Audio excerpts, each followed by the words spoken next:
à tous, bienvenue à notre paroisse invisible. Traçons sur nous le signe de la croix, car c'est Dieu qui nous rassemble au nom du Père, du Fils et du Saint-Esprit. Amen. Prions pour nos frères et sœurs malades.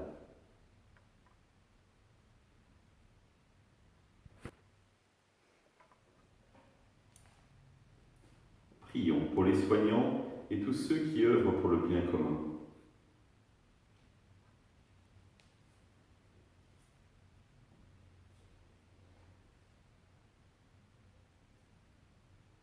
Prions pour tous ceux qui sont en angoisse, la solitude, que l'Esprit Saint vienne les visiter.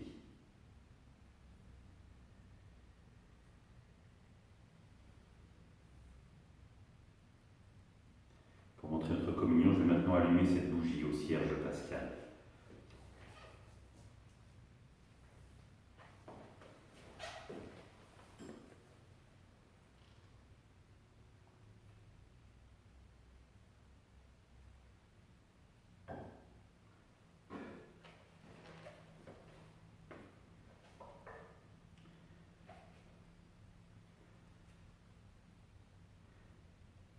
Dans l'évangile de Jean,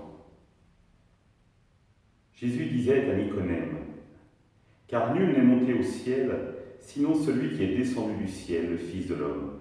De même que le serpent de bronze fut élevé par Moïse dans le désert, aussi faut-il que le Fils de l'homme soit élevé, afin qu'en lui tout homme qui croit ait la vie éternelle. Car Dieu a tellement aimé le monde qu'il a donné son Fils unique, afin que quiconque croit en lui ne se perde pas, mais obtiennent la vie éternelle.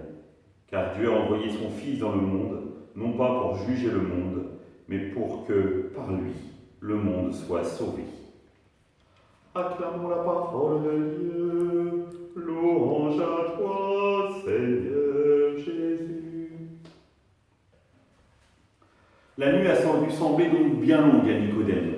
Certes, il avait la joie de rencontrer le rabbi de Nazareth, celui qu'il avait été voir en secret, mais les paroles de Jésus devaient lui sembler un peu énigmatiques. De fait, il connaissait bien la référence du serpent de bronze. Rappelez-vous, le peuple s'est détourné, les serpents étaient venus, et Moïse avait fait ériger un serpent de bronze, et quiconque le regardait était sauvé. Et donc, pour un juif, le serpent de bronze manifestait le salut de Dieu. Je vous rappelle d'ailleurs que ce serpent, on le retrouve sur le caducée, signe chrétien par excellence.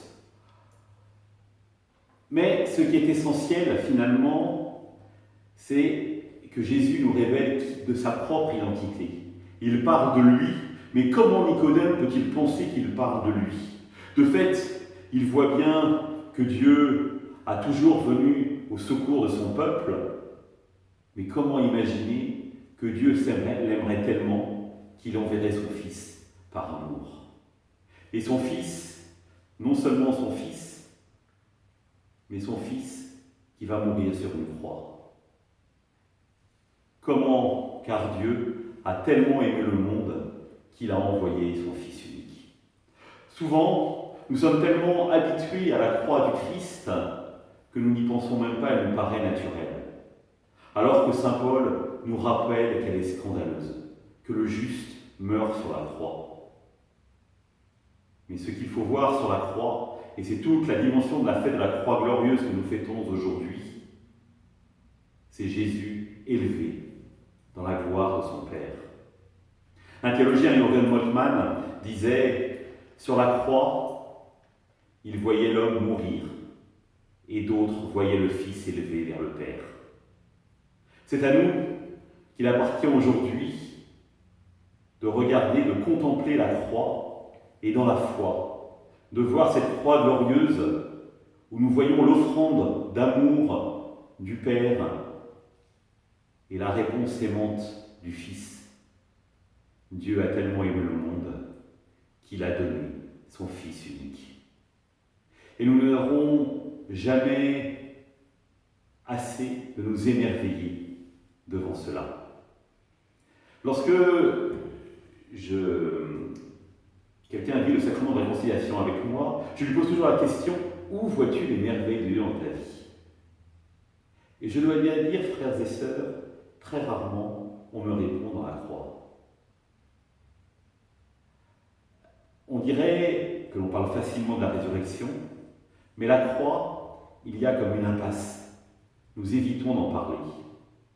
Les protestants ont une très belle manière d'en parler, justement pour assumer la croix. Chez eux, la croix est vide, parce que d'un côté, elle dit la résurrection, mais surtout, elle dit que nous sommes invités à monter sur cette croix avec le Christ. Et si elle est vide, c'est parce que la croix nous attend. Cette croix, comme signe d'amour, comme vie donnée, et absolument pas d'abord comme signe d'un martyr quelconque, comme signe d'un supplice, d'un sacrifice, mais d'une vie offerte par amour. Alors oui, frères et sœurs, à la suite du Christ, sommes-nous prêts à marcher résolument avec le Christ vers la croix, en donnant notre vie par amour à Dieu, et ainsi en la donnant aux autres. Ensemble, nous prions. Notre Père, qui es aux cieux, que ton nom soit sanctifié, que ton règne vienne, que ta volonté soit faite sur la terre comme au ciel.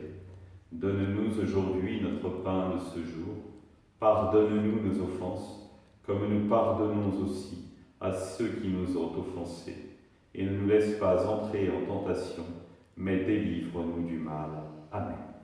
Et que le Seigneur nous bénisse, nous accompagne notre soirée, nous garde dans la paix, au nom du Père, du Fils et du Saint-Esprit. Amen. À demain.